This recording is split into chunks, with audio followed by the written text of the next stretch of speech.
I knew enough from the comics that, again, this is going to be non-spoiler, that the K word or the K man was going to be the final destination. But me and others had speculated they're going to be a little bit more creative because the K word can come in many different forms, and they selected a very kind of bizarre but also very mundane kind of version of the K word, and it was like, okay, well, all right, I guess.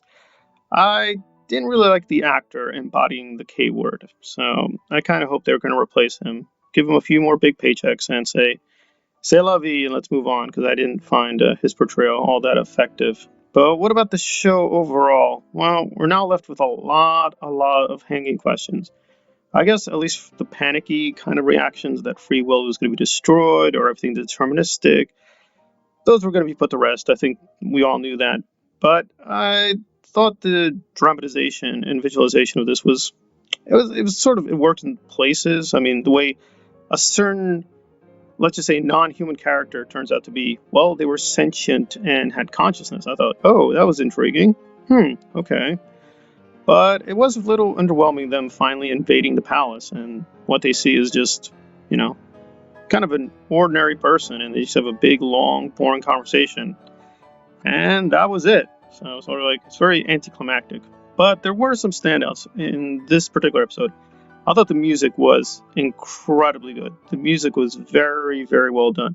So that part of it I enjoyed immensely. So there were kind of still standouts because, again, every Loki episode seems to have its weaknesses and strengths.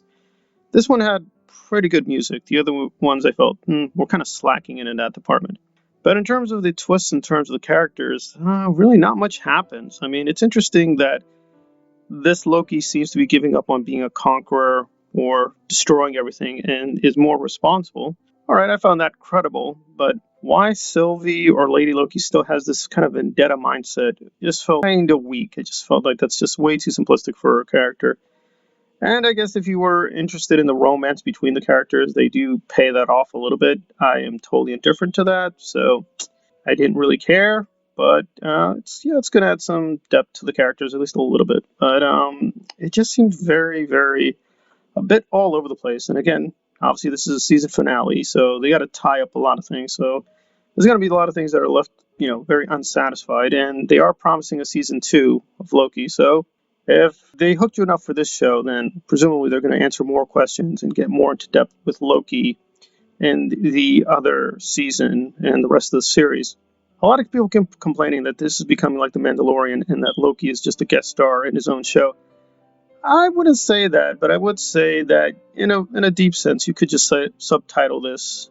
I guess in a deep sense, you could subtitle this the journey to the K word, because it really is about Loki getting to the K thing and its impact on the larger Marvel universe. Again, this is nothing surprising. A lot of these shows or films are just marketing devices for the next film or show in order to make more money. So I'm not exactly naive about how Marvel approaches marketing its products. I guess it was just a little bit like they could have just done more stuff on Loki himself. But again, given what they wanted to do in terms of time variance authority, I guess it got the job done in terms of giving us a little bit more of this cosmic end of the Marvel Universe. I'm still not exactly sold into what the hell this thing is because, again, in the comics, the K word and the TVA are really not the same thing. They're actually competing authorities. So still a little confusing.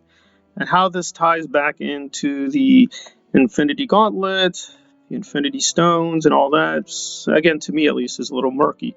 You could simplistically, though, treat this as a miracle cure for everything, because now, technically, the K word can just be used to invoke and cure any and all plot holes. So there's that. So I guess if you're worried about continuity issues, they've kind of created a miracle maker for themselves and have now streamlined the Marvel continuity. I don't think so myself. I think Captain Marvel and the way she's placed is still a big problem.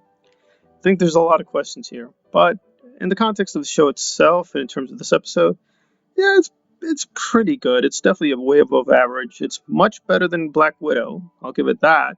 And I guess from what we've come to expect from Marvel, this is pretty good because the other shows just bored me to death and just left me completely unexcited going forward. So I'm going to try to go back through them, but yeah, I don't really want to revisit Winter Soldier or WandaVision. So at least there, Loki does have a bit of replay that the other shows lack.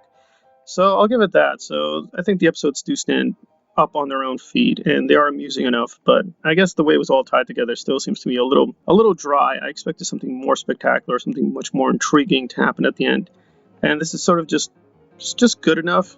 It's above average for Marvel, but I really wanted more in terms of what they could have done now that they've got these various different versions of Loki, various different versions of other characters.